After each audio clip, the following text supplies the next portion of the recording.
Good evening, everybody. I hope you all can hear me well. We are going live. I'm just going to check that. Well, let's have just keep the conversation going because I'm not sure it's actually gone live on. It says it's YouTube live, yet. and that's all you need to worry about. It means you Yeah. can't. There we go. Can't take your clothes off. Bit of a time delay. Yeah. Usually. You there? Let me mute this. Hang on. This is going excellently already. Strong start. Right. Welcome, everybody. Hope you're all doing brilliantly. Thanks for joining us on Off the Cuff, on Under the Cuff. We've got some guests with us tonight, and we'll do the rounds first of all. Introduce yourselves. So we'll start with ladies first. Lucy, if you wouldn't mind going ahead. Hello, I'm Lucy, also known as the Watchbox Diaries. And are we doing a what you wearing or a what you drinking? Wait, there it is. Like I've done this before, people. You have to do I want you to do your Watchbox Diaries intro. Hi guys, Lucy, aka the Watchbox Diaries here. Boom. Completed it now. My other half mocks me for it all the time. Well, you've got to have a catchphrase. Got to have a catchphrase. Absolutely. Right, we've got some comments coming in. James H and Nick James as well. How you doing, guys? Thank you for joining us. It's only 9:05. We're hoping to get a few more people in. Basically, as soon as Christian joins and all his viewers, we're going to hijack all of them. Give the people what they want. Yeah, there's a bit of a delay. Should let you know. Christian's. Speak of the devil and he shall appear. Oh. Speak of the devil and he shall appear. I did it. Congratulations. Technology. You have the power. You found the link. Well done. Thanks for having me on. Absolute pleasure, mate. Yeah. Nice to meet you. Pleasure. Pleasure's all mine. Yeah, this is great. Merry Christmas to everyone. I just started saying that the other day. Gets me in the mood. Everyone, hey, Merry Christmas to you and to you and to you. He's got his Christmas jumper on as well. At least I hope that's not too. Oh wow! What have you got going on there, Christian? I shouldn't be too harsh on you because it's only 4 o'clock in the afternoon there. It's 4:07. I mean, okay. It's close enough to 5 p.m., isn't it? Yeah. I would say I would 100% say so. Round up. I rounded up since noon. What are we talking about here, pal? If it's after 12 o'clock, it's all good. Thank you. Well, what are you guys talking about? What's going on? You're only like 2 minutes behind. We were padding, and now we're going to jump on the bandwagon of your followers on your YouTube channel, and we'll have a real audience. I love how the padding was just us introducing ourselves. Thanks, Matt. Well, we only got as far as you anyway. Yeah, we did. Well, yeah, we're just doing a quick round of introductions. So Lucy's just done hers. I've done mine. We didn't get round to Dave, really. No, well, it's understandable. But yeah, hi, I'm David, a visual sound on Instagram. Also one of the hosts of the Try Watches podcast. No one's an Englishman, I don't blame Englishman, Irishman, and a Scotsman. No, it's an Englishman, a Canadian, any catchphrase? We don't have a catchphrase because Cam doesn't have a catchphrase. I'm not trusted to do the intro to the podcast. I just sit in the corner and be quiet. You're just the pretty face who stays quiet. I'm not even that. On a podcast. Yeah. Oh yeah. The ultimate face for radio. Yeah. So for those that don't know, I'm sure I'm preaching to the converted, but Christian's the owner and curator of the Theo Harris watch shop. You wonder where I get that line from. It was pretty good, wasn't it? I wondered. Do you watch YouTube? I might do. Yeah. Yeah. So, long story short, my name is Christian. I buy and sell vintage watches. There's a lot to talk about. Obviously, we do a lot of brand work. We make commercials for the big watch brands as well, and that's become the main driver of our business now. So, any perspective I might be able to add is going to come a lot from the messaging standpoint, right? A little bit of product, obviously, as well, but brand strategy and stuff like that. That's the position that I'm generally coming from. I was going to ask you what proportion of Theo and Harris was now shifting was now divided between the watch shop and advertising and marketing. At this point, it's probably about 50-50. But we've been able to grow a second company out of it. And that company is called LMF, and that company does what we do for watch brands, which is, create brand plans and make commercials, and we do it for companies outside of watches, and that company is larger than T&H now. So that's really where most of my work is going, is into doing marketing work for large corporations. Oh, congratulations, mate. That's Thank you. That's brilliant. Yeah, a lot of hard work's gone into that, I'm sure. Yeah, I mean, the only reason it's relevant is the watch industry is really interesting because obviously everything is tied up to HQ, which is always in Switzerland, basically. And they're very conservative people. They're not always so hip. They've got a lot of what we would look at as arbitrary rules. So they can be difficult to work with. Now, they're terrific brands with great heritage, and they know how difficult they can be. I'm not, writing an expose here, but when you're working with these heritage Swiss watch manufacturers, you better have a lot of fucking patience, because the work is almost easier than the relationship management. It's fucking brutal. Right. Well, I guess that's why they come to have to outsource their marketing to, depending on what part of the world they're aiming to hit. And I guess you know your sector really, really well. Mm-hmm. I wouldn't know who on earth it would come to for the UK, but so I mean, I've seen some of the stuff you've done. It's really, really cool. I mean, the free Breitling one, the letter to Breitling. That was a hell of a journey, wasn't that? Yeah. I don't know if Lucy or Dave saw that one. I haven't seen it. But it was basically, I'm going to summarize this as politely as I can, sort of grabbing Breitling by the shoulders and sort of shaking them and saying, wake up, you could be doing it the right way, but I love you, and I've known you for so long as a brand, and I've got this deep relationship with you, but you don't seem to be able to see how good you can be.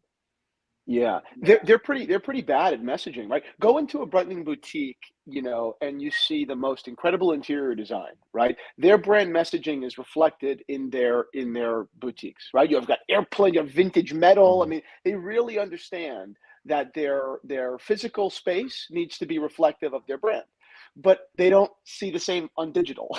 I'm just like, are you guys fucking kidding me? So what a boutique has to look like, but you don't know what an ad has to look like? I mean, come on, it's totally inconsistent. Yeah, the interior designers are not same people running the marketing campaigns. And maybe they should be, because it's that's brutal, what you'll be doing next. Yeah. T&H interior design. Interior design, But anyway, so that was the Breitling, saga. It was very dramatic. It was very dramatic, and it was funny though. We got a lot of hate, but we got a lot of support too. We actually signed quite a few clients off the back of that very dramatic saga. So it was net positive. You made an impact enough, whether it's just sort of good or bad, or people reacted. Exactly. I think one of the big things with being on YouTube and is people generally they've got a preconceived kind of idea of who you are, and oftentimes it's pretty unbased, in reality. They just have an opinion on the way you speak, and they create this whole persona, so that can be difficult. So when I'll go and interact with someone that may be talking shit, and I'll be funny and nice and understanding, and all of a sudden it's very disarming, and they're like, oh wait, I called you a fag 2 minutes ago, and I say, well, I'm not a fag, but I may be a cunt, let's meet there, and they're like, oh, okay, this guy's all right, I'm glad I didn't flag this suitable for children, this show. That's your monetization gone. Yeah. I do not have enough people to monetize this, don't worry. So I did a couple of days ago, I put out the question on Instagram to ask whether anyone had any questions for any of the panel today. And we did get some of the questions back. So one of the questions, which I thought was actually a really, really good one, other than the traditional and usual, what's on the wrist, what do you want to get next, blah, blah, blah, blah, was this one. So we've got a question from Nick, I think it was, which says, other than the brands that you don't get, in inverted commas, which brands does it surprise you that others don't get? So I'm just going to sort of throw that one out. Oh, good question. I don't get Moser. Oh, See, I'd be Yeah. surprised that people don't get Moser. That'd be the opposite on that I one. don't I get really it. love them. I don't get Zin. Like, why? Let's elaborate.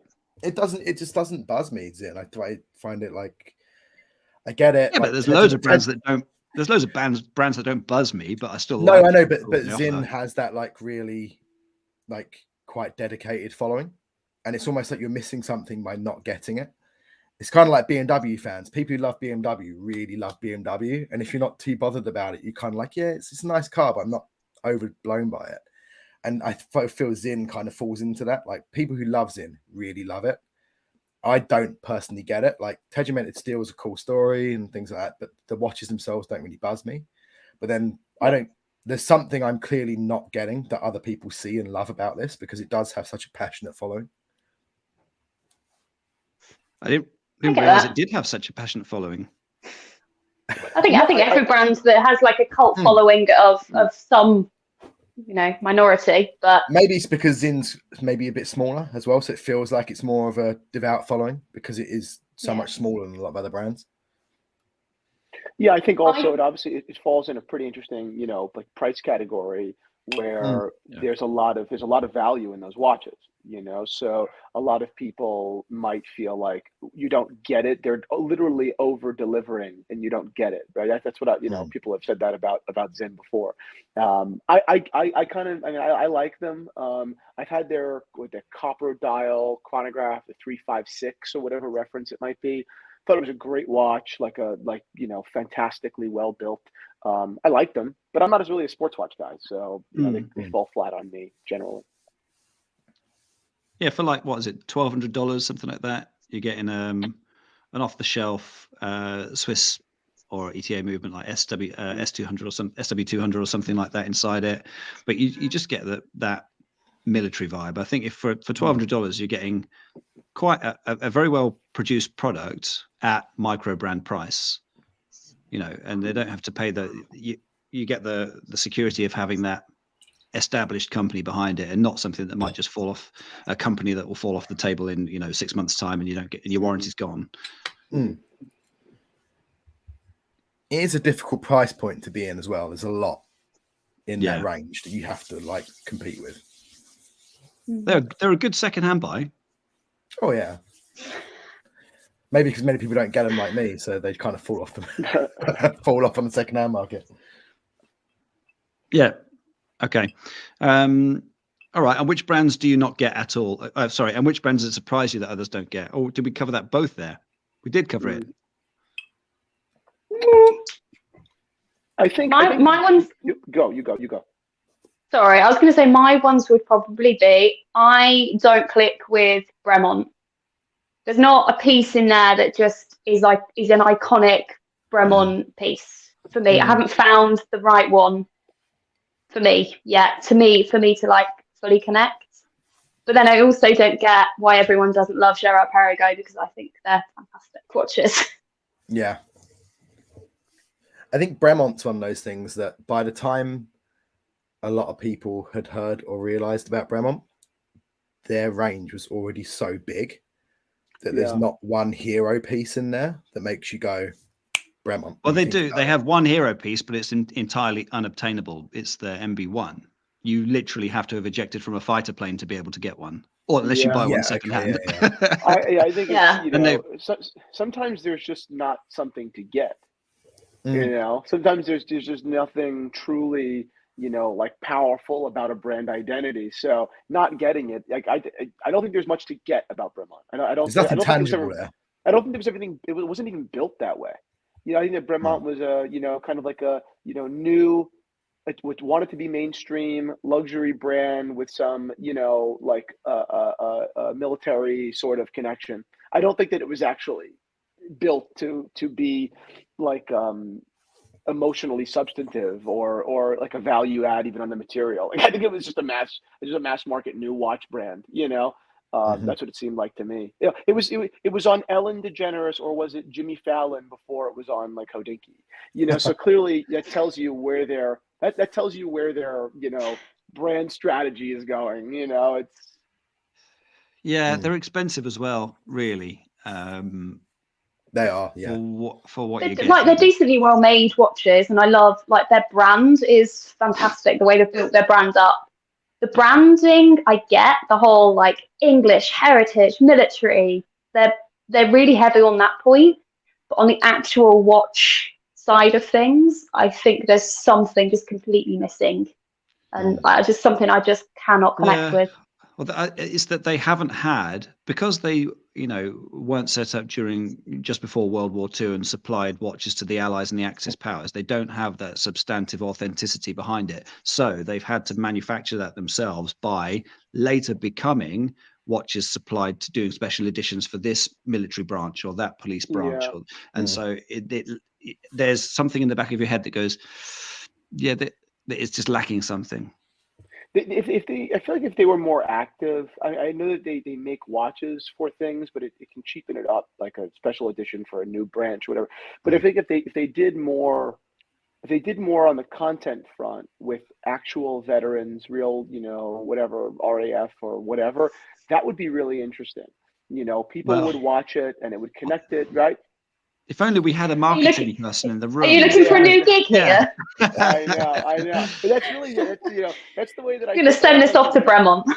I know. It's just that would, first of all, they seem really well funded, right? They're probably a pretty, they they were never a small micro brand. They went straight to the mass market. They went straight to kind of being large, and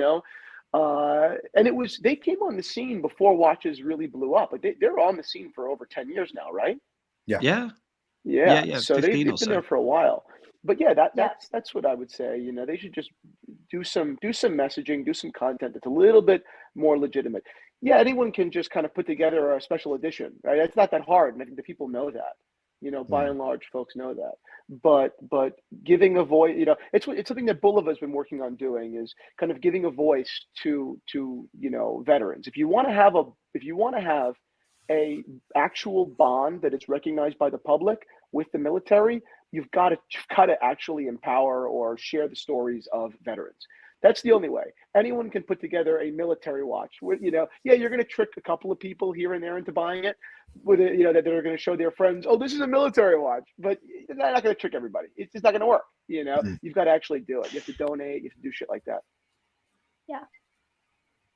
No, I get that. We completely skipped at the beginning of the show what's on everybody's wrists today. So I'm gonna start because I'm here. I've got the Timex Expedition North Titanium James brand collaboration. That's a nice looking piece. $300 for a titanium watch with a Miyota automatic movement. Just I love it and bash it and wear it. Don't have to worry about it. Throw it on any strap. Titanium, light as a feather. And as long as it's under the cuff strap, obviously. As long as it's under the cuff. The only option. Yeah, of course. Yeah. Is that one of the ones with really good loom? Say again. Is that one of the ones with really good loom? It's got okay loom. It's it's not a FXD or anything like that. It's that lasts 8 hours through the night. It's good enough. I'm not, to be honest, if it's dark, I'm not looking at the time really that much. I'll get my phone out. What are you drinking? Hang on, let's do the watches. What are you drinking? What are you wearing? What are you drinking? All right, I'm drinking Woodford's Reserve at the moment. So a bourbon, Kentucky bourbon. Very nice, very easy drinking. Very wintry as well. Dave, what you got? I'm wearing my Snoopy Speedmaster, the Silver Snoopy Award. It's not under the cuff strap, I'm afraid. It's Gas Bones. And I'm drinking coffee liqueur because I'm still on the tail end of my hangover from Sunday. There's enough syrup. It's making your voice sound very silky. But I'm also sick at the moment as well, so I need the sugar and the caffeine to make me feel better. Very silky. Christian? I'm wearing a watch I got this year. This is a Cartier Santos Carré in yellow gold. This is the Gordon Gekko watch from Wall Street. If you've never seen that movie. Very nice. But wasn't the Leo DiCaprio character actually wearing a tag in that film? Because it wasn't. I'm sorry, I didn't mean Wolf of. Did I say Wolf of Wall Street? I meant Wall Street. Oh right, okay. The original Yeah, one. Wolf of Wall Street was Leo DiCaprio with a tag, like a gold-plated tag. Yeah. Very nice indeed, sir. How long have you had that? I got it probably about 8 months ago, something like that. I wanted one forever. They're just very difficult to find, and so I just they wouldn't buy. They're very expensive, so I didn't want to buy one if it wasn't like a really good one. So it was hard, but I finally found one on a snow day, and it happened to be like a mile away from my house. So I went and picked it up, and that's it. I actually bought a men's version and a ladies' version at the same time. As I've done that many times, but both for you or yeah, well, my girlfriend doesn't really wear watches, and every time I'll buy like a men's and a ladies, and I'll say, "Wow, how funny, right? That I found both. Oh, what do you think?" And she's like, "Cool, that's great for you." Great, thanks, darling. All right, well, never mind. I'm going to sell this then. So I sold it. And how do you tell the difference between a watch you're buying for the shop and what you're buying for yourself? It's tough. I mean, I can. It's very easy to pull the trigger because I can always sell it. So it's very, I'll almost always buy it if I like it. That being said, there are certain things like this. I don't know if I bought it to keep it. I certainly bought it and said, oh, maybe I'll sell it. It's a good investment. It's a good place to put money, which is true. But I'll probably never sell it. Which is what it's happened with most of my watches. I just end up buying them and then saying, oh, if I sell it, I have to pay taxes on it. So why sell it? So, it's like, that's what ends up happening. Congrats on the GMT as well, by the way. Thank you very much. Yeah, that was a great watch. Nice. I love that. I love that watch. Definitely a sleeper. Yeah. Okay. And lastly, but definitely not leastly, Lucy. We didn't ask him what he was drinking, by the way. Oh, sorry. Terrible at hosting gigs. Oh, I'm drinking a vodka from High West. It's very delicious. Just vodka. Just vodka. I love your style. I am wearing. Where's my camera? You think I've done this before? This is the Patek Philippe World Timer with the best nipples in the world. Travel timer, not world timer. Great nipples. One Lovely. of the coolest Calatravas. Oh, it's so beautiful. It's so beautiful. I wish it was mine, but it's the only time that I actually get to wear my other half watches is when I'm in the house with padding on. So well, you otherwise he doesn't trust me. He doesn't trust you, but he trusts himself to wear his own watch with just a pipe cleaner for a strap. Oh my God. We were at Red Bar the other week. And have you ever heard of Langeronato? His Instagram page. Patek on a pipe cleaner was happening on Saturday, and it's not even my watch, and I almost had a heart attack. He was there like just swinging it around. I'm like, I can't wear it, but you can put it on a pipe cleaner. How funny! Absolutely ridiculous. And I'm drinking a New England IPA with a pig on the front. A beer? You're going to be all gassy and bloated in the morning. Oh, I do love a craft beer, though. Thanks for your concern about my gut there. Let's say this was like proper like fatherly advice there come out of that. Oh. Make sure you take your Gaviscon. Yeah, exactly. So Nick James is, I think, running off the previous riff of. I guess this is one he doesn't get or does. Yeah, Cartier and JLC, especially pre-owned. There's some great deals. Not sure what that response is in relation to. Is that in response to what people don't get? They're fantastic deals. I agree. I mean, you can get a Reverso for $5,000. It's like amazing. Same thing with Cartier. I mean, if you really shop it, particularly like not vintage, but like kind of modern but pre-owned Cartier tanks. Even with quartz movements, you can get pretty good deals on them. They're great watches. I quite like them. I'm absolutely obsessed with the Basculant. Cartier Basculant is fantastic, beautiful. I think the only Cartier I would get is the Drive, which is kind of the one that everyone likes the least. Yeah, no one likes that watch. But it's the only one I like. And like, Cartier is probably one of those brands that I don't get either. Like I went to the Cartier exhibition, That watch I like. design museum, and just I get it. I can understand it, but I don't get it. I can appreciate it, but I just don't get it. I get that. Like the Yeah. drive? No, I love the drive. The drive's the one I would get if I was. The drive to I get like quite a bit. Yeah, I think that the drive, is probably one of the cool. I don't look at it as a dress watch. I look at it as a sports watch. Yeah, I think so, which is yeah. kind of funny. And I think that was probably one of the smartest sports watches the brand had ever done, because it remains within the Cartier kind of world of elegance. It obviously didn't work. They discontinued the drive, right? So the model wasn't working, but I really liked it. People, it's just that the demand for elegant watches, it's just not a strong market.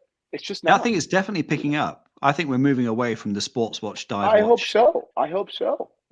But it's historically it's been more difficult to sell an elegant watch. You're probably more likely to sell a elegant sports watch than you are a sporty elegant watch. That's, which is kind of funny, right? Yeah. But it's tough out there. It's tough for us dress watch guys. Definitely in that camp, are you? Yeah, Firmly I love in them. There. Try being a girl that's a dress watch, but not too dressy, like a dress watch sports kind of girl. Yeah. I think it's try being the girl who doesn't want smaller a market. It's quite difficult as well. Yeah, someone just Doesn't asked want a quartz. Carré or Galbi. I definitely go a Carré. My brief rant on the Carré is what we love about the Royal Oak and about the Nautilus, which didn't happen until the early 70s and then late 70s, is Genta's brilliant and seemingly original idea to make an elegant watch also industrial, to make something that is that juxtaposes those two design philosophies. But Cartier started doing it in like 1905 with the Santos. So he wasn't the first one to do it. Yeah, he did it in steel when Cartier hadn't done it in steel. Fine. But he still wasn't first, So I think that the Carré didn't ride the wave of Genta's idea. They picked up their old idea and reintroduced it once it was popular. So they didn't pioneer that concept, because ultimately that did fall out of favor, that idea. But Genta revived it, sure. But they thought of it first. I mean, they thought of what is a utilitarian or a industrial dress watch look like? A luxury watch. That's cool. I mean, they put screws on a watch back in 1905. I mean, what the fuck? That's amazing. It's wild. As a design element to come up with that, when most of the world was, most watchmakers were making military watches because they were being drafted in for that purpose, and Cartier were there doing that as a deliberate design choice. It's amazing. So I own a couple of Cartiers, and I love them, but the Carré is a crown jewel, I think, of the brand. Now I'm sorry, and I'll finish up after this thought, but the Galbi is a great watch. I love them, and definitely like a great value watch as well. It's a little bit cheaper, and it's a great watch. But the Galbi, the difference is it's softer in its design, and I think the beauty of the Carré is that it's aggressive and industrial, and that's why you want one. Now, I will say that the problem with the Carré is the bracelet. The bracelets can be very finicky, and you have to be careful. If you send a Cartier Carré bracelet into Cartier, they will recommend you replace it, because that's how finicky they can be. Well, as a man who's a fan of an 80s dress watch, I wonder if there's ever a market to see the return of the elasticated bracelet on a quartz watch. Just I think there's, we haven't seen one for a while. It might be we haven't good seen one. No, it might be due time. Watch. Yeah, I think it might be due to come back. Also, I wonder if any of the big core brands, Rolex, Omega, IWC, will ever see them do a large scale quartz release again, if that'll ever happen. It's Throwing totally that one out there. possible. It's totally could. possible. I mean, Rolex have done quartz watches in the past. Whether I they think ever will again. Omega did it with the Moon Swatch, didn't they? And just kind of like, I definitely don't see Rolex ever doing it. They won't ever do that again.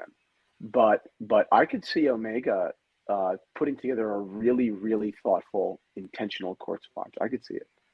When you think Grand Seiko have what is effectively a quartz watch, albeit they do, yeah. You know, a hybrid quartz watch, if you like. And they did a 9F as well.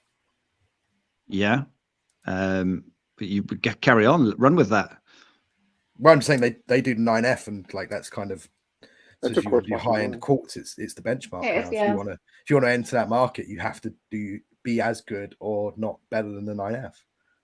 They've set a good benchmark for that, like higher price point quartz pieces. I mean, Patek still makes, you know, quartz watches for ladies, so it's not like no one makes it. But I think that it would be a surprising release in a men's collection, and if they really thought it out well, then it would be interesting. Today on we talked about, you know, the James Bond Omega releases, and I really thought that the gem set model, albeit really expensive, like 160,000, which I think is too much. I love the watch. I thought it was very cool. I just cannot get behind the whole case back emblem thing, the whole James Bond. I'm like, what the fuck? What the fuck? I'm like, I'm gonna spend $160,000 to be fucking, I don't know. It's a bit gimmicky. Gimmicky. Too gimmicky, yeah. I've always had that problem with the James Bond editions. There's always been like, I looked at them and gone, oh, that's nice. And then in previous years gone by, they'd have like 007 as the counterweight on the second hand. And it's like, come on. Yeah. I mean, I could get away. I think they can get away with where Swiss made is on, you know, below 6. I could see you putting 007 down there. So I could see something like that. But don't make it so gimmicky. You know, that would be a subtle nod, you know, but fuck, man. Well, that's what they did with the No Time to Die. They literally just had it just on the back, I think, just on the case back, just engraved one side, said 007, which is just small enough where you couldn't forgive it. It was like it is a watch that had been issued to him as a military piece, you know, the character. So it's like, this is your watch 007. It's got your number on it, or your warrant number or whatever. It's a real shame. That was much more tastefully done. It's a real shame because that new one, not the gem set one. I think the gem set one's pretty horrific, to be fair. But the blue one, I think. You mean with that I don't know how to pronounce it. It's a French word, moire or moire, where it looks like an image moving across the back because the rear has several images rotating over each other, and as the slits in the black and white colors overlap, it gives the image of Bond walking sideways and then I just don't care. I'm that with would be my answer to the guy in the boutique. Oh, so it's even more complicated, and I still don't care. That's interesting. You know, it's like you guys put a lot of thought into something that made a watch ugly. Ooh. Burn. Okay. I think this one is literally aimed directly at you, Christian, as you're here. How do you guarantee vintage Rolex authenticity without sending them to a Rolex? Yeah, I mean, you know, the short version is that's why I really don't buy from strangers or from the public. I mean, I do sometimes on a blue moon, but I generally am buying my watches from, you know, wholesalers and dealers that have been in the industry for, you know, 30 fucking years, 40 years, some of them family businesses, you know. So for me, I'm not the front line of defense. I'm the second or third line of defense. So they've got their reputations just as, you know, tied up in this as I have mine. Every once in a while, something will slip by them with honestly, and it's never fake. It could just be an incorrect part or something like that, and then that's, you know, we have to obviously catch that or correct that or whatever it might be. But that's why I believe, you know, firmly. And yeah, you want to deal with experts. That's very true. But you want to deal with people with reputation because they've got something to lose. You know, they've got a much larger game they're playing than the $3,000 watch you might have just sold. They just sold you. You know, it just doesn't matter. you know. So if a client ever has a question on a watch and they're getting finicky or whatever it might be, I just tell them, just send the watch back. I stand behind this watch completely. You know, just send it back. It's all good. I don't care. It's all good. You know, I didn't sell this to you over Facebook Marketplace. I didn't, No. I didn't, it's like, it's all good, you know, which is why I've always told people, you know, be careful with a lot of these gray market dealers, because I think that I don't think they are very over leveraged. And, you know, what happens when you need your $55,000 back? Do they even have it? Do they even fucking have it on a bad day? Do they even have it? Is that buried into the next piece that they had to buy? Exactly. So that's why I've always stayed away from that shit. I just have no tolerance for it. None. Okay, so moving on in that case then. So what is on everybody's Christmas list? I'm guessing this means watches, but we can expand it outwards if you need be. Ooh. Are we talking like realistic, or are we talking like unimaginable dream budget? Christmas wish list?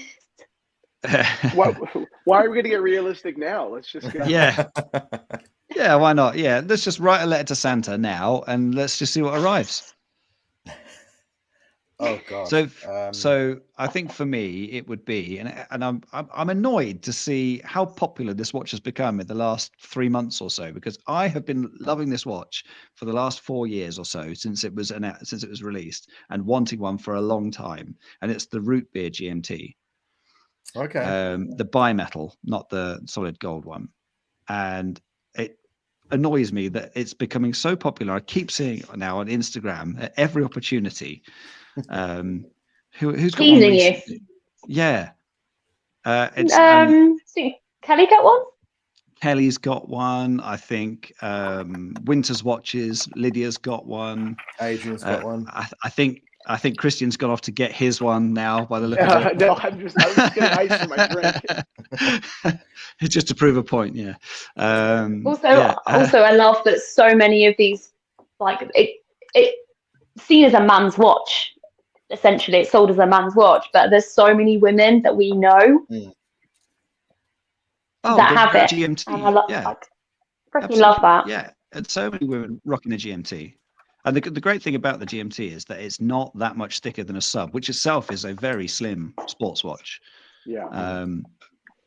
And to cram in that GMT movement in it too, and the dive rating that it's got is impressive. You see one on the wrist, and it doesn't look like. I mean, I've got a Tudor Black Bay 41, and that is slab sided. It doesn't have that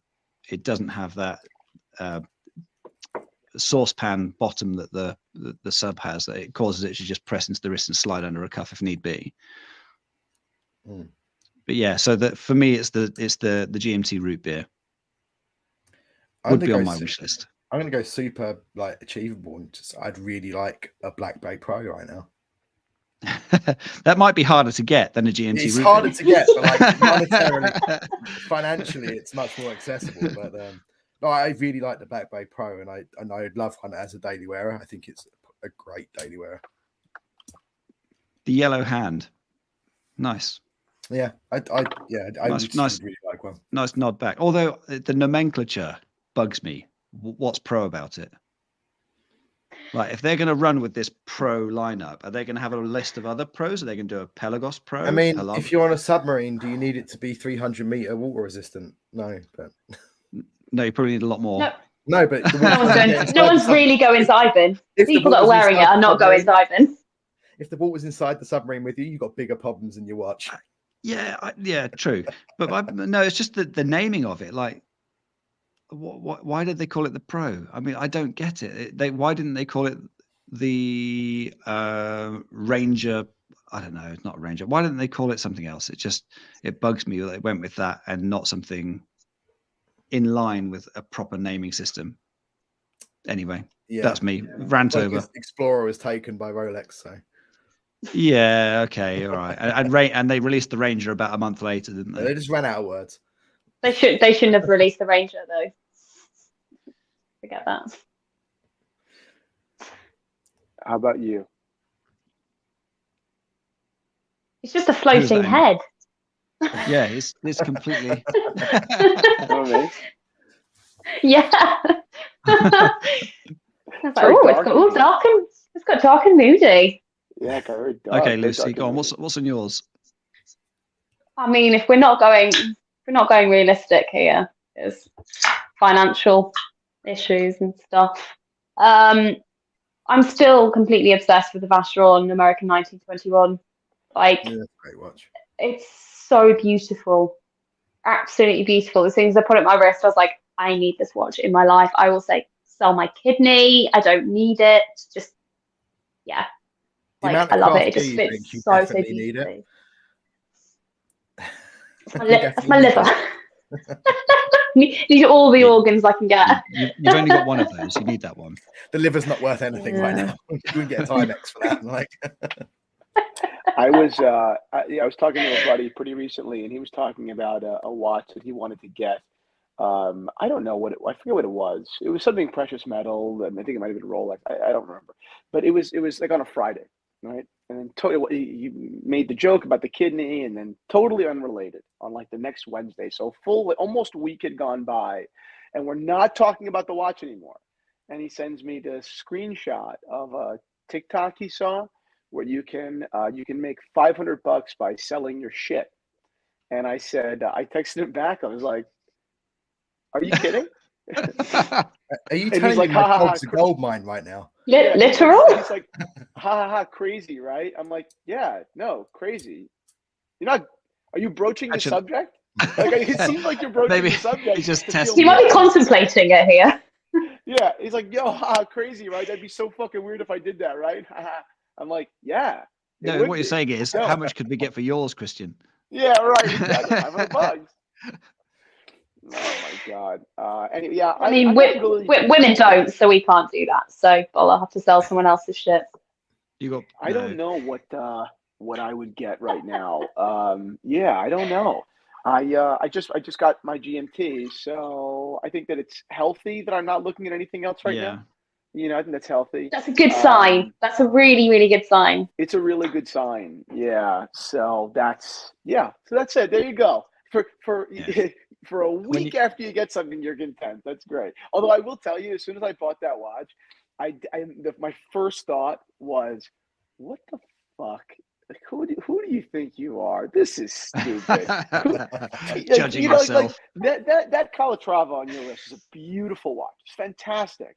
Who the fuck needs a $40,000 to $50,000 watch? That is a moronic thing it's stupid. And yet we still do it. Do you know what I mean? Like, we're not, it's just true. Like, we still do it. Is that the ladies' size or the smaller size or the men's size? I actually like that one more. It's so much better. Like, it's actually so much better. 38's such a good size. The men's one's a dinner plate. It's so big. Yeah, but I always say this to everybody. Like, no one would bat an eyelid if you spent $50,000 on a car. They'd be like, okay, he's really into cars. Like, that's cool. They would actually. You spend it on a watch, and people like a car. It's not even a great car. Like, you can't even get a C-class Mercedes for $50,000 anymore. It's like people lose their shit when you tell them how much watches cost. Like, non-watch people, if you tell them you spent like £1,000 on a watch, they're like, "Whoa, how much money?" I'm like, "Yeah, but car." Luckily, I know Lucy's saving money on her car, so the A2. I wonder, do you guys think Fuck off.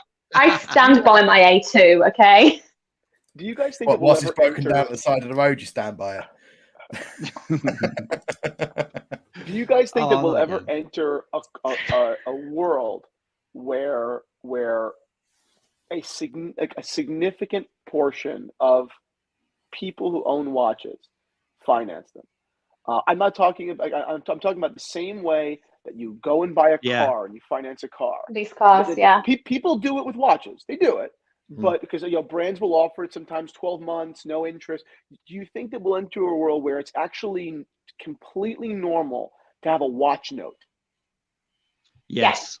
I think completely. Because watches, simply because this ties into one of the next banners, which is the trajectory of watch brands altogether, but rather the trajectory of the market, which is that more people are simply getting into watches. That's it.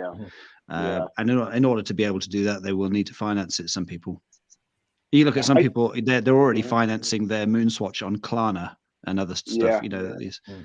I wonder. How have they got hold of them on Klarna? Whatever, you know. How would the companies assess risk? Because stealing a watch or not paying your note and then fighting repossession is much easier with a watch than it is on a car. On a car, it's very difficult. So that would influence your note, like your rate, you know. So I wonder how that would play into the whole situation. I would suspect that it would be a credit. It's a credit check, isn't it? It's all underwritten by other insurers. Well, there's credit check on your car as well, but the fact that it's very difficult to it all goes into it, of course. But is the flight risk or the default risk or the repossession risk, is that, I mean, of course it has to influence a watch finance. It just has to influence it, right? I mean, these companies know that it's extremely difficult to repossess anything.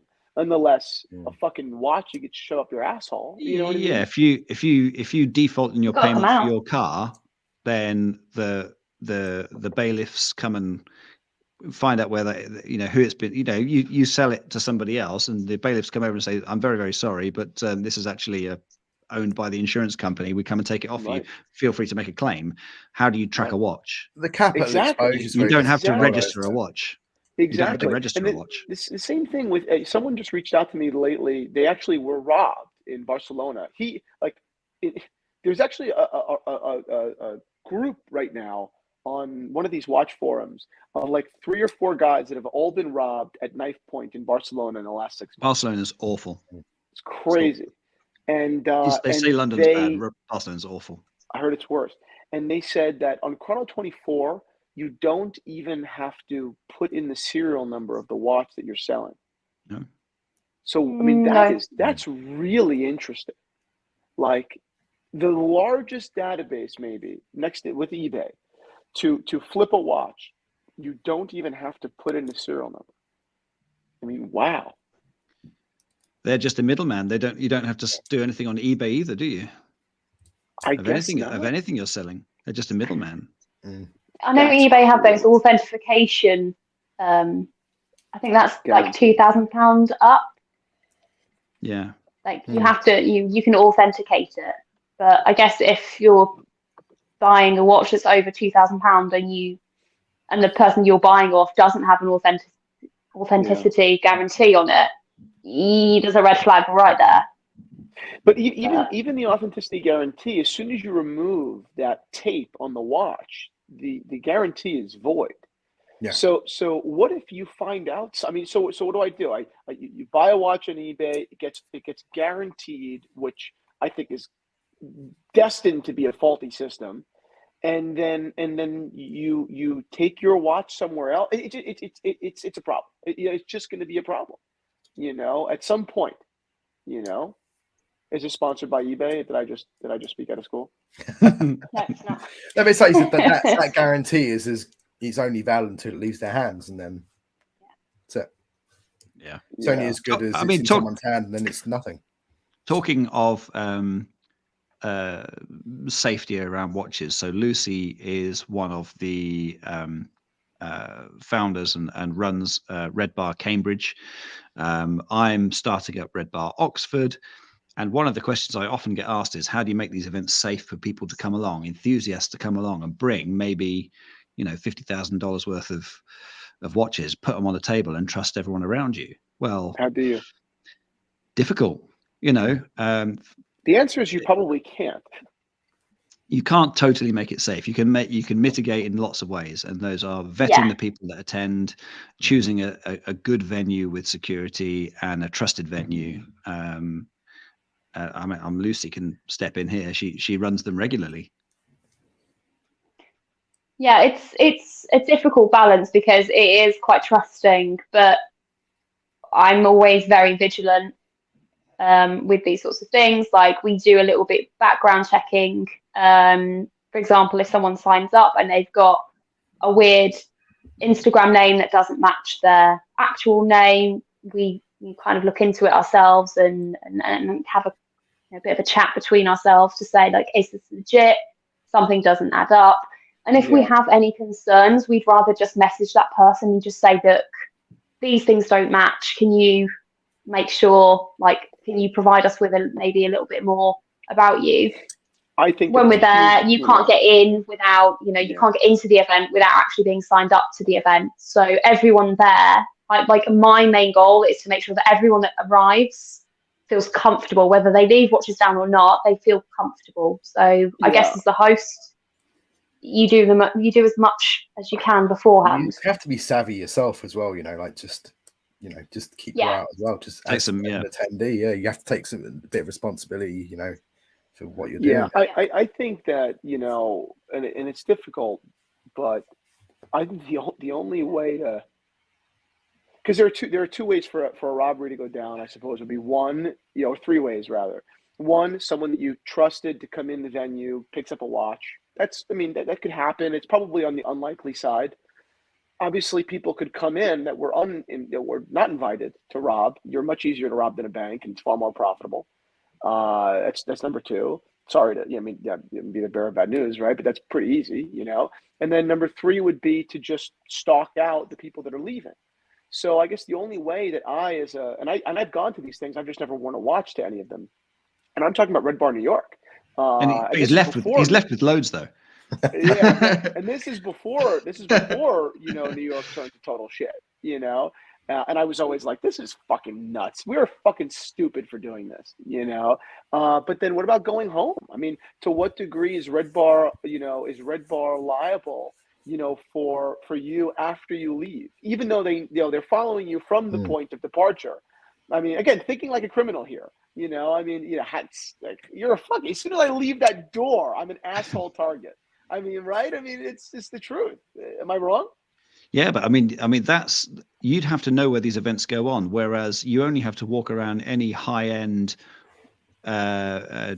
drinking area in any big city, New York, Barcelona, or London, and you've got 10 bars where you've got high net worth individuals, drunk victims, all wearing £50,000 watches.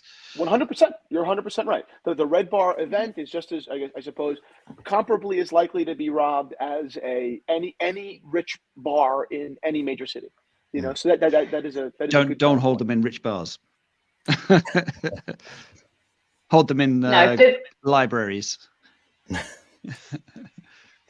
The goal is to ensure that the room is private. Everyone that comes in is vetted to a certain degree. The location is only disclosed to those specific people. So you try and limit the potential damage as much as possible. But I totally get it. Like, you can never be 100% safe with these things. But I think insurance is just a huge thing. Insurance. Is Red Bar partnering with insurance companies? That probably is the next step for them. Not yet. That's a good. See, there you go. See, I'm always thinking. Oh, he's always on it. He doesn't switch off. Yeah. On the razor's edge, yeah. Mark's asking, how do you guys insure your collections? Well, I guess, Christian, you've got sort of a business insurance that covers that. Yeah, but, business insurance, very difficult. It's almost built to not be paid out. It's such a complicated insurance system. Legal requirement. Yeah. That being said, I don't carry watches on me ever. If you see me in public, the odds are, if I'm not drinking, if I'm not hanging out within 3 miles of where I live, I'm not wearing a watch. That is very disappointing to people all the time when they run into me. Let's show watches. I'm like, I'm not wearing one. Sorry, pal. Do you literally wear nothing, or do you just have, a Timex or a... I was going to say, do you not even have like a cheap beta Apple Watch or an Apple Watch or I something? wear almost nothing. I'm serious. A Casio or something. Yeah. No. Do you not feel naked? Because I never want to lose anything, right? Like I have a Hamilton that's maybe, a $1,500 watch, but I would still feel gutted if I got robbed of it. I'd be ready. And someone's, again, maybe I'm paranoid. No one's robbing the Hamilton. Yeah, I know, but it's just still like, I don't know. I'm just very, I'm very cautious. I think London specifically has got much worse. Like, if I'm ever going to the city, I'm either like clutching my wrist, or I just wear a Casio. I'm like, if that gets stolen, it's fine. I can just buy another one. Mm-hmm.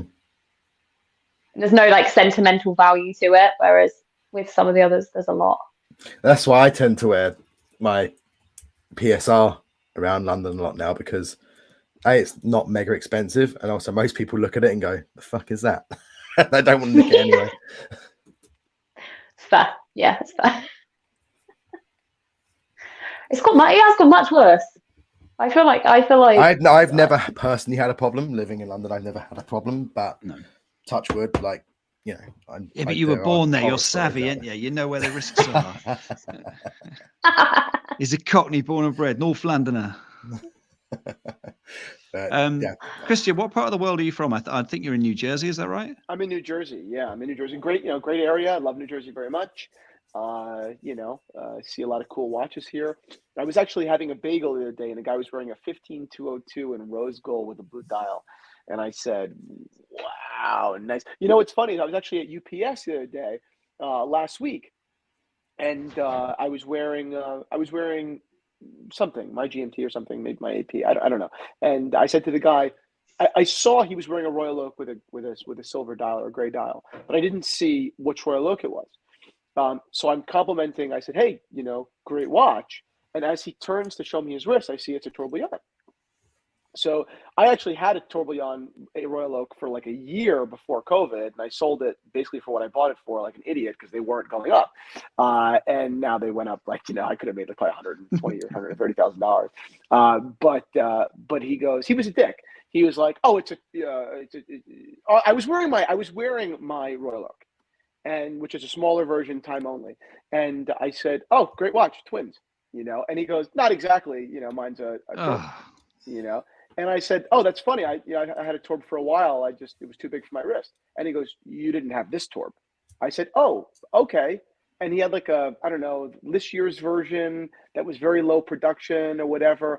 And I said, it's really cool. Yeah, it looks great on your wrist. Just look like shit on mine. That's it. Like, what is this? Yeah, what are we doing here? Yeah, why you got to be a dick? Why you got to be a dick? Swinging match. Yeah, I'm just complimenting at when UPS, someone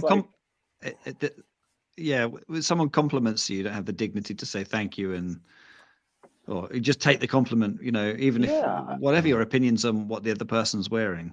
I go so far oftentimes, like when I'm wearing a watch and people like know about the company and they want me to take it off and show them, I oftentimes, because I'm so paranoid about them thinking like, oh wow, like what an expensive watch, I'm like, no, it's a very, very stupid thing. I do not recommend you get into it. It's really a waste of money. Your phone tells better time. Like, I belittle the watch to the point where they're like, oh, okay, like whatever, here you go, here's your dumb watch bag. And I'm like, no, legitimately, like, it's stupid. Like, don't even put no stock in it. Because I hate that. Like, it's just it can be viewed as a very obnoxious thing. And I don't want to rely on the kindness of a stranger. But it depends on what sort of enthusiast you're with. I mean, for instance, I know Dave and Lucy and I were all at Watchbox a couple of weeks ago. And Watch Pro a couple of weeks ago. Sorry, slip of the tongue. And there were people wearing ridiculous things on their wrists there, and they could not have been more complimentary about the humble thing I was wearing on my wrist at that time. Yeah. Because they weren't twats. B, they appreciated the enthusiasm that you were showing, and C, they were just there to get along with other people there. I mean, I was introduced by someone else to this guy called Roger Smith, that you might have heard of him. And I didn't recognize him until she went, oh, hi, Matt, this is Roger Smith. I went, holy fuck, to his face, Literally. He turned into such a little fangirl. It was adorable. I didn't recognize him at all. And there's bloody Roger Smith standing right in front of me. That's the difference, though, between like meeting and talking with enthusiasts compared to people who buy the watch to be a status symbol, which like, you met at UPS clearly is someone who's bought it to go, fuck you, look at this, what I'm wearing. Enthusiast, sometimes I'm the one with the cheaper watch, sometimes they're the ones, and that's always okay. When you're talking to enthusiasts, they're used to it. So it's almost like who's going to be nicer. It's like, who's going to be like, everyone's so grateful that they found another watch person. But when you're speaking to someone who's not really into watches, you know, they like, I'm aware of the reality that it looks like a dumb thing to spend money on, and you might have a preconceived notion that I'm a prick. So I don't particularly want to fight that up that hill. You know, so that's why I'll belittle it very quickly, because, you know, it's just, who needs you thinking I'm a dick? Who needs that? You know, it's just, I just don't need it. You know, I don't want to convince you otherwise. I don't want to spend that much time on this. I just want to move on with my life. I'm wearing this watch for me, not for you to think less or more of me, you know? So that's it. Exactly. Yeah, good on you. Well said. Michael Ditch is here. Michael from Between Lugs, if anybody knows him. Way out in Israel. Jesus, what time is it in Israel? Must be like late. 4 a.m., something like that. Jeez. It's not set to that time. I don't know. I don't think I have any more questions at the moment from where everybody was. Do you have one about trajectory? Yeah, I do. Which brands have had the best recent change in trajectory even? There you go, Lucy. That's where I got the word trajectory from. Depending on how far back you want to define as recent, I would probably say Tudor. Because prior to the Black Bay getting released, no one was really that bothered. And then the Black Bay got released in 2011, 2012 with the red bezel. And from then on, it's just been like stratospheric, isn't it? They've just been continuing to get it better and better. Because before that, they had like the Tiger, like, which no one was really bothered about. You had like a lull from when they did the Submariners models until the Glamour and the Tiger, and everyone just kind of forgot about it and wasn't really that bothered. But the Black Bay was really like the lit the blue touch paper for that. And they had some good marketing as well at some, the late 2019, something like that, when that all started to kick off. I'm not too mad on the whole brand ambassador thing in general with a lot of brands, where they just like get random celebrities who have absolutely no connection to wear stuff like that. Like, so the whole Born to Dare campaign kind of is a bit. You know, as soon as they get home, they've taken that off and putting their sub on. You know. Yeah, exactly. Or whatever. But I don't know if you count as recent, because that was 10 years. So definitely, obviously Omega, obviously Grand Seiko. I think, I mean, the truth is Breitling. I mean, Breitling has, I believe, if not more, but I believe they've doubled their revenue in the last year. 1 year, they've doubled their revenue. So tremendous change in trajectory. I mean, who's buying it? Who's buying it? Anybody that's bought one. I don't know. Well, which is the point that I kind of made in my open letter or whatever, was, it's not an enthusiast brand. No, enthusiasts don't really buy them, but people do. You know, Breitling still has social equity. It has clout. I just think that they could do much better than they are doing. But they must be tapping into a part of the market that we don't see. I wonder it's obviously if financially valuable. Well, Tag is usually like a gateway brand for a lot of people who maybe aren't so into watches at the time. And I wonder whether Breitling is becoming Tag-esque in that respect. I think Breitling had a change in. So I think Breitling had a change in design language fairly recently, which made them much more accessible as well to people. Where before it was like just really big, chunky pieces like the Avenger and the Chronomat, which then it all kind of almost blurred together into like one big blob. And then who's the guy who took? Was it George Kern took it over? Yeah. And changed the design language slightly. It's become a lot more accessible, a lot more attractive to people now. They've downsized a lot of their pieces as well and made it more accessible without the blingy diamonds shit. They've actually made like pieces more accessible to smaller wristed people, male or female, as well. So I think downsizing has definitely helped. Definitely. I would have to say Cartier, by the way, in this question. I would have to say Cartier because I've seen it completely blow up. Like I got Instagram in like lockdown, and it was like you saw a couple bit of pieces, and then you saw them on a lot of maybe fashion-esque brands, and campaigns and things, and it was kind of more of a fashion thing.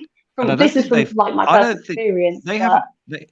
They haven't had to forcefully market it either. They've literally relied on their design language and enthusiasts to push it, Well,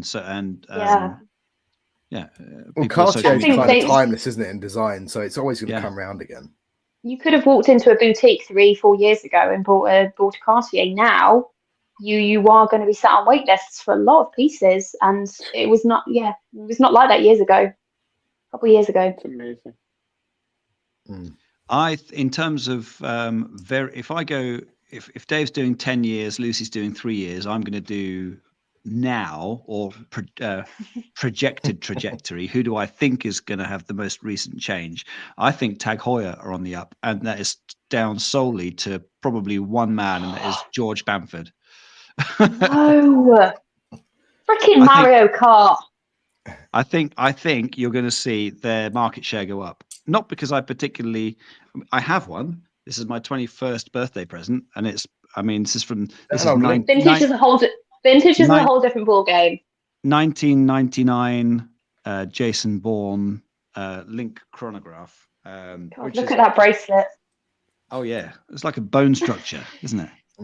But it's it's of its time. It's of its time, and give it time, and that will come round again. Okay, it will. But my point being that I just think that they are getting they're doing a lot of partnership work, and Bamford being one of them.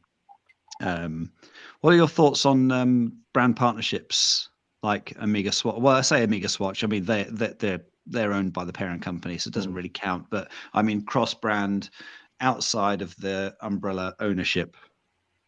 Yeah, I think it's terrific. I just it's only good when it's an actual crossover, not just a double branding, right? Yeah. When Bulgari did the Maserati watches, it was an atrocity. It was an atrocity.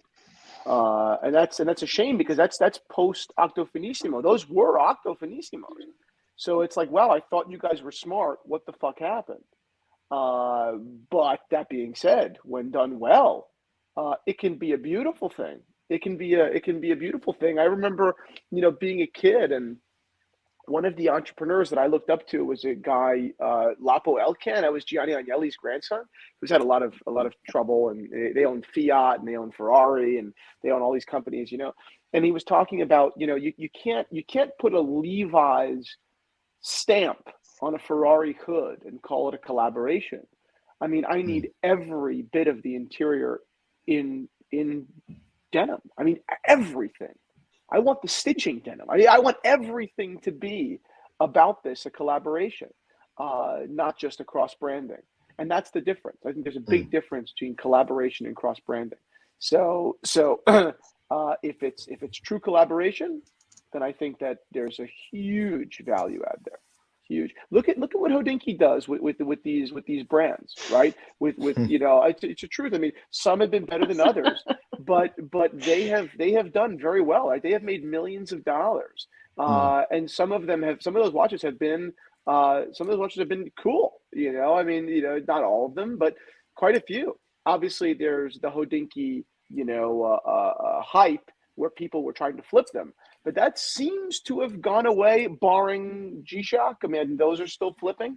But I think John Mayer's found another keyboard down the back of the sofa to base another watch on. But I don't think that people flip these watches too much. I think that Grand Seiko was the turning point. The Grand Seiko watch wasn't flippable. What do you think about? So obviously, Hodinkee is a press company, for want of a better phrase. They write articles about watches and the industry. Time and Tide have just done a collaboration, albeit a 3-way collaboration, with Nevada Grenchen and Second. I don't know if you saw that one. No. With the upside down. I love him. Like his. Yeah.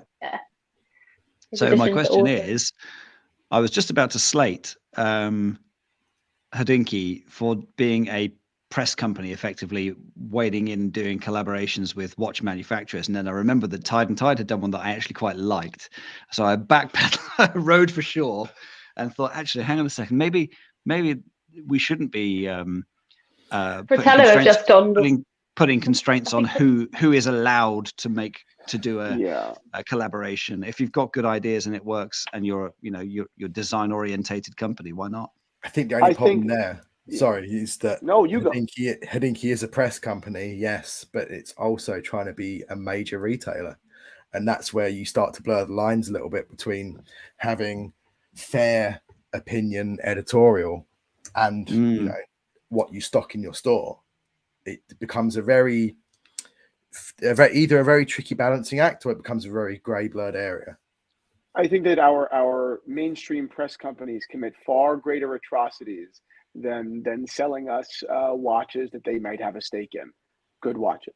So that's kind of where I almost don't care at all about the subject, meaning not to dismiss your subject, but when people bring it up, because it's just like are we kidding? Do we watch the news? I mean, these media companies have such a vested interest in one position or another, and they're having much larger impact on the livelihoods of millions of people. So than a few watch collectors, yeah, right. So what if Hodinkee sells you a Zenith over a Tudor, or vice versa? What the fuck's the difference? Now, I would feel differently if they were shilling shit, because then that becomes fraud, right? Now it's fraud.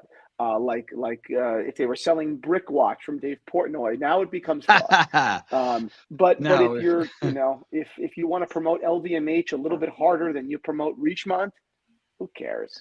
I was going to ask your position on the Brick Watch, but I think we just found out. Oh, it's ridiculous. It's a ridiculous thing, and the question comes down to, did Dave Portnoy get robbed by a watch company, like by a watch manufacturer? Because he very well may have, right? This American watch company, the people who manufactured his watches, he may have gotten robbed.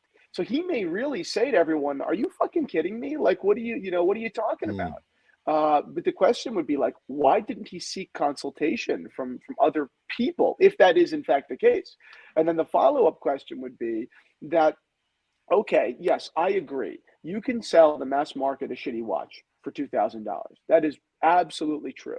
And you'll get away with it. Yeah. And you can get away with it. How shitty becomes the question, right? But I'm sorry. Let me re-say that. The mass market does not have extensive watch knowledge. Okay. But in examining their buyer's journey, the mass market, people who have never been on Hodinkee before, when they go to spend $2,000, meaning these people are the most susceptible to fraud, right? When they go to spend $2,000, do they not, A, Google the watch and people's thoughts, B, look at the comments below an Instagram post from Brick, which were all a disaster, or C, ask one of their frat brothers, that's the watch guy. So I think that they will do A, B, and C, which is why Brick won't work, right? They're just consumer habits. They're gonna do a little bit of due diligence before they drop $2,400. I mean, they're gonna do nothing. That's the bet. Dave Portnoy's bet was they will do nothing. That is fucking moronic. That is a stupid bet. And if he spent $4 million on that bet, then I think he's going to lose. Just close to $4 million. But it's okay. But it's okay. He's got 96 left in the bank. Oh, what a ridiculous remark! That was, first of all, that was so arrogant and silly. Second of all, he has gone on record in saying that he's only got. I mean, not only, he's fabulously wealthy, but he has nowhere close to that. In the bank, like he said, it's ridiculous. I mean, also, don't call it Brick. Like, it's not a good name. That's a slang for something that doesn't work very well, isn't it? Over here. Do that research. Yeah. Okay. We're going to get to it eventually, and so the conversation has come up now. So the whole Rolex certified pre-owned malarkey, let's call it that.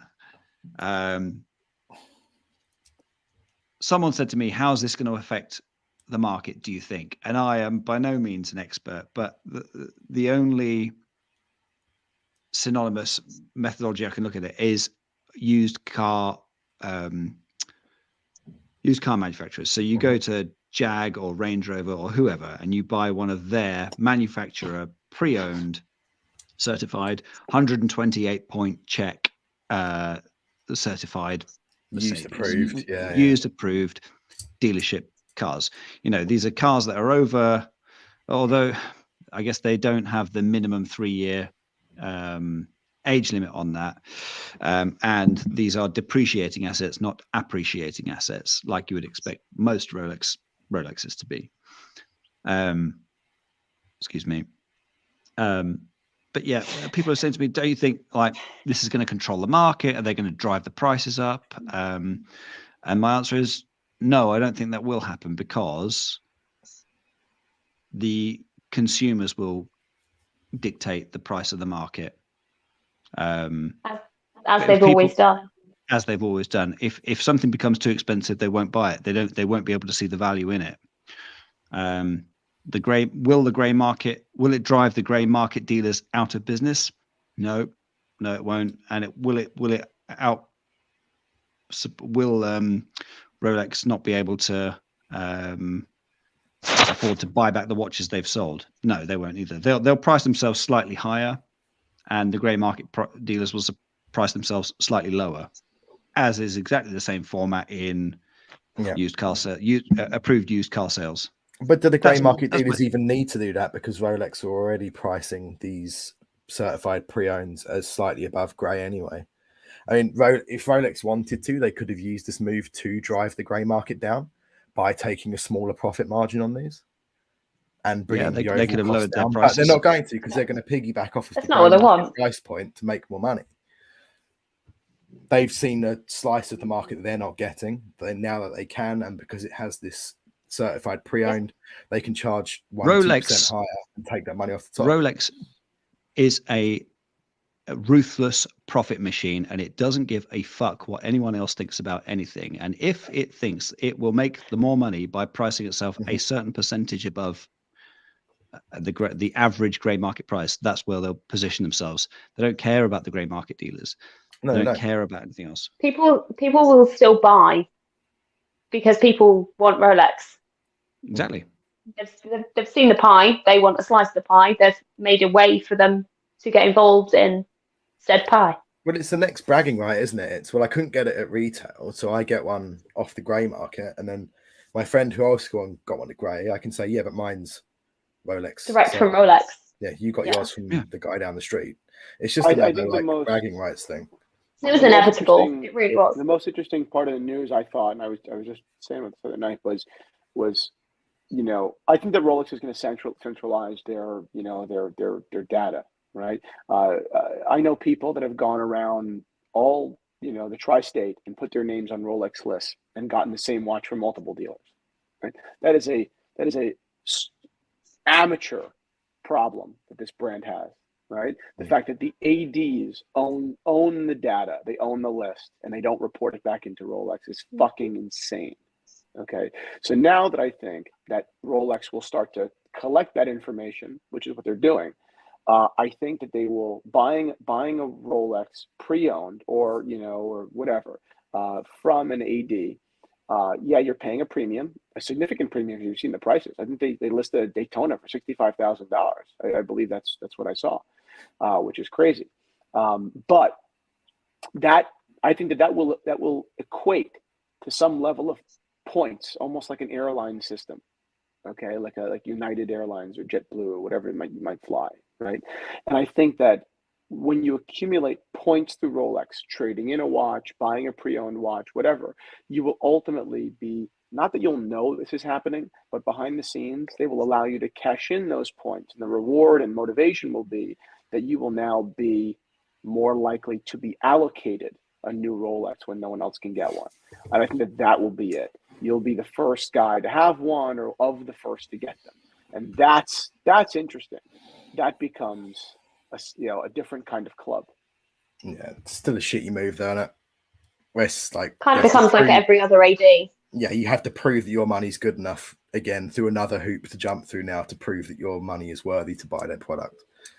Yeah. Well, I mean, I agree with you, and I'm not taking the side of Rolex, but what business doesn't treat their greatest clients the best?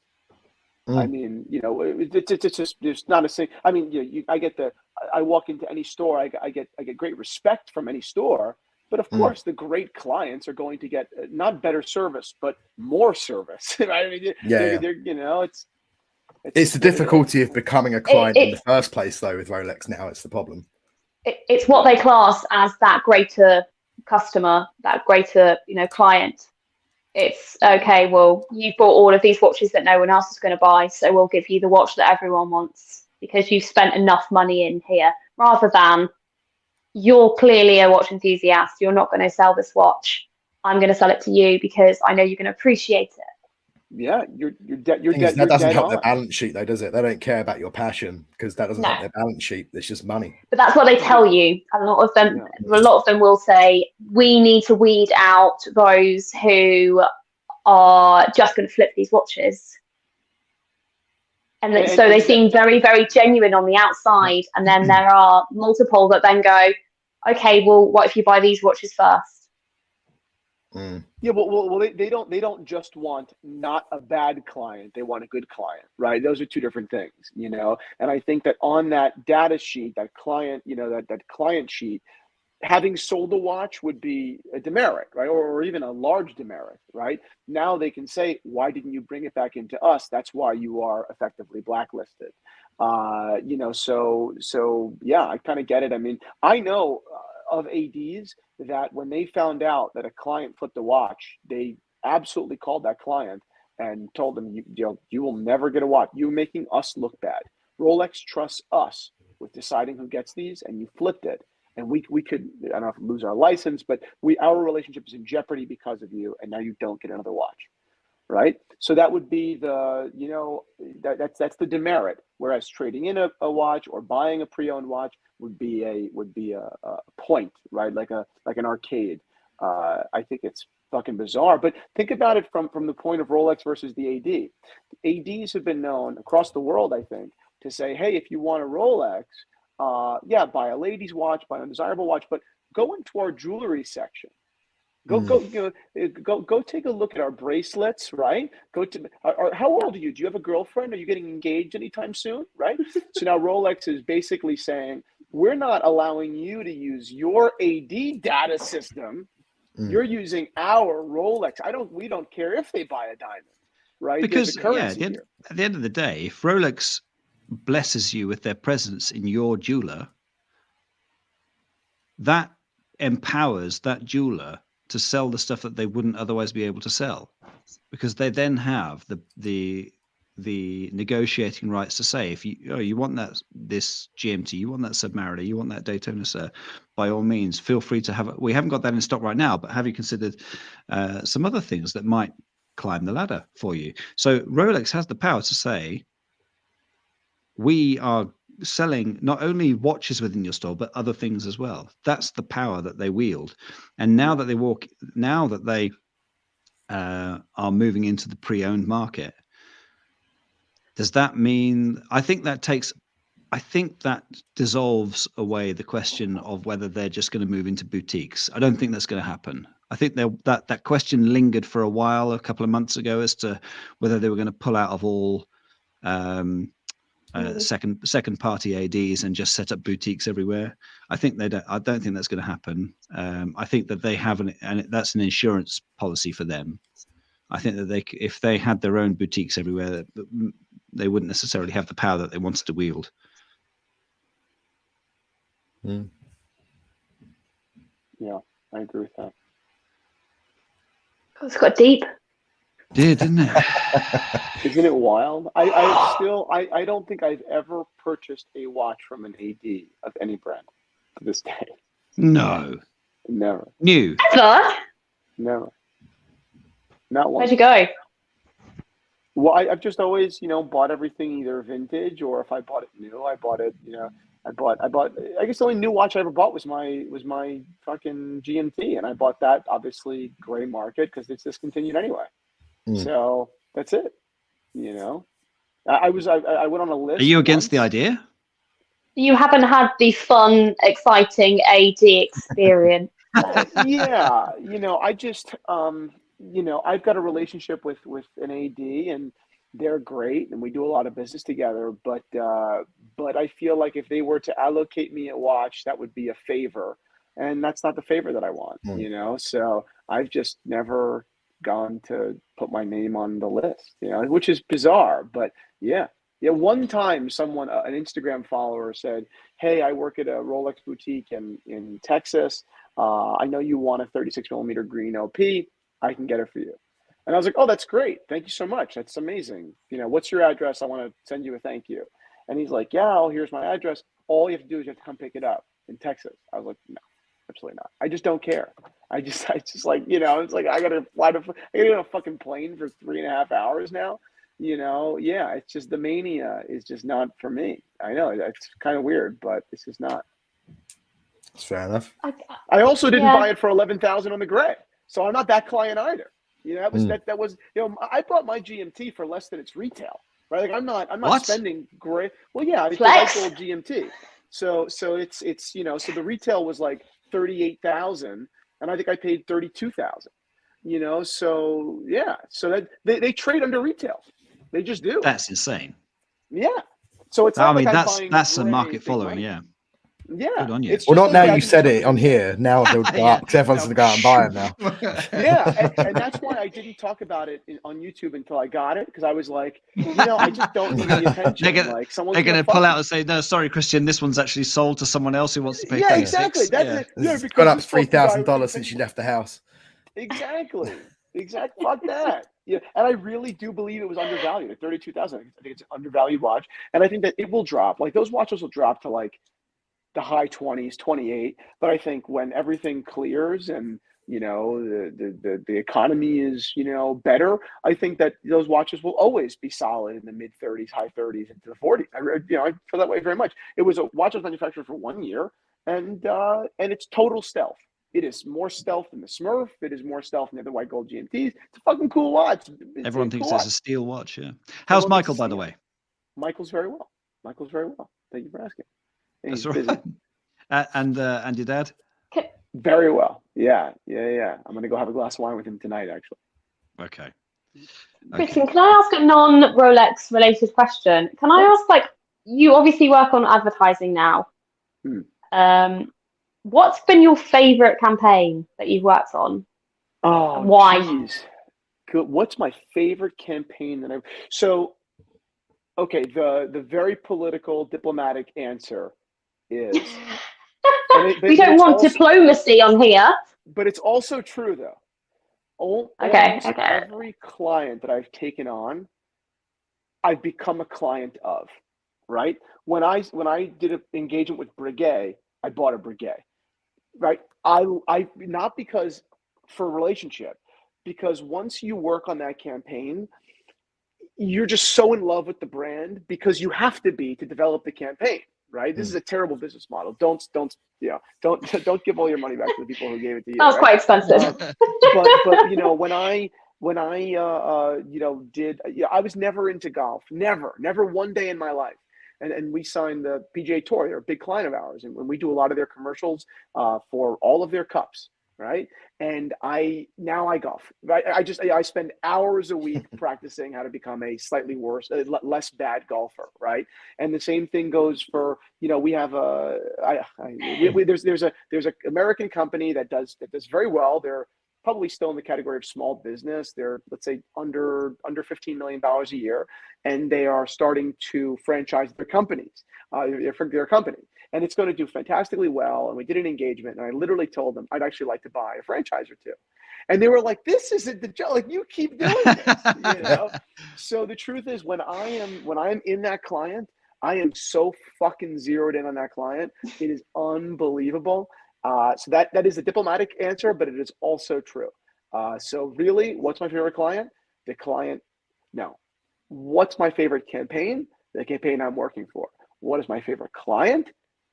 The one that's the smallest pain in my ass. That's for sure. No names. Who would you like to work with? Not saying who. Not saying who's. In the watch. Not saying who are you. Let's keep it to watches. Yeah. Yeah. Or watch industry. It could be Hodinkee. It could be, a watch manufacturer. It could be. Good question. Under the cuff would be an excellent answer right now. Yeah, exactly. These I guys don't are know. going I mean, places. I would love to do, work with Cartier. I would love to do work, with, I remember seeing you ripping IWC's marketing and saying, yeah, "What because is it's that? shit. It doesn't." Yeah, It's and shit. I could do a better job of that. Yeah, of course. I would love to be a part That's of another brand that I don't get. the Daniel Sorry. Roth rebirth is coming soon. I would love How to be a dare part of you. that. But yeah, a lot of brands. How dare you? I can see you working with Cartier. Yeah, Cartier, it would be great. I can see that, and it's an interesting brand. Push Cartier the produced a really elastic bracelet. Push the elastic bracelet thing. Cartier produced a really beautiful ad that I recommend you all go watch. I don't know what it's called, but if you look up like Cartier love advertisement, it's a couple, and it tracks like I'd say like 40 years or 30 years of their relationship, and it is. After a couple of drinks, you watch that, and you're like, oh my God. Like, it's a phenomenal ad. It's phenomenal. And I don't say that often. How long is it? Like 2 minutes. Oh, Yeah, it's fucking amazing. Sounds You just want awfully emotional. it's like Where you would want to you- just buy your wife a Cartier right now. Where would you see this ad? At the cinema or? Well, that's a good question, right? So A 2-minute ad is a long ad. Yeah, distributing ads is a whole separate business, right? Like, so you have a concept, you write it out, you film it. So the 2-minute, full version may only be usable on YouTube or it's that's tough to distribute internally. A lot of these brands want to do internal stuff, so that's where they'll get a lot of their ROI on the full ad. They'll show it as sales training. They'll show it as this to teach the whole company that this is our image. They'll spend big budget on that stuff. But then no, the 30-second versions will end up being the larger, public piece, which has a greater influence. I don't know, because getting your sales staff, fluent in your brand language may do a hell of a lot more for your brand than a couple of 30-second ads. So it's two very different strategies. Okay. Well, we're running up to an hour and a half. I don't know how much time you've all got left in you. I've got work at 6 a.m, so I probably some need of us to have got a little soon. bit more on. I could carry on drinking, to be honest, and talk about this forever. But I guess the big question is, when are you going to come and join Red Bar Oxford, Christian? Come over to the UK. Yeah, sorry, Cambridge. Yeah, there you go. There you go. There you go. And that's it. That'd get me over. No, I've actually never been to the UK. I'd love to come. And what? Never? Yeah, never. No. We don't come there. Come on, Christian. No. I know. Sort this out. And I'm really into the accents too. So bring your naked wrist over. I'm very good at it. So yeah. So yeah, I ought to head on over. Absolutely. Well, if you do, we would be delighted to have you over and host you at something. Thank you for having me on the show. Yeah, absolute pleasure. Anyone else got probably anything else? Probably be tapping him up to like get him on my channel next. Just line him up. Yeah, and I'll be the guest on that one. Like, Matt, how did he get on your channel? Right, we'll just send him like it's a date. Right. Well, thank you everybody for watching us. Really, really, really appreciate it. Dave, Lucy, Christian, thank you all so much for your involvement and absolute pleasure that I've got out of this, and I'm sure everybody else watching has as well. Thank you everybody watching for all your comments as well. I'm sorry I couldn't get all the comments on and displayed on the screen for everybody to interact with as well. I've been too engrossed in the conversation, but I really, really appreciate it, and I really hope to see you all again soon. Take care all, and don't forget to follow and subscribe to everybody involved in this. So A Visual Sound, Watchbox Diaries, Under the Cuff, and of course Christian and Theo and Harris as well. So cheers, take care all. Thank you all. Thanks, Take care. Cheers, Matt. Bye. Bye, guys.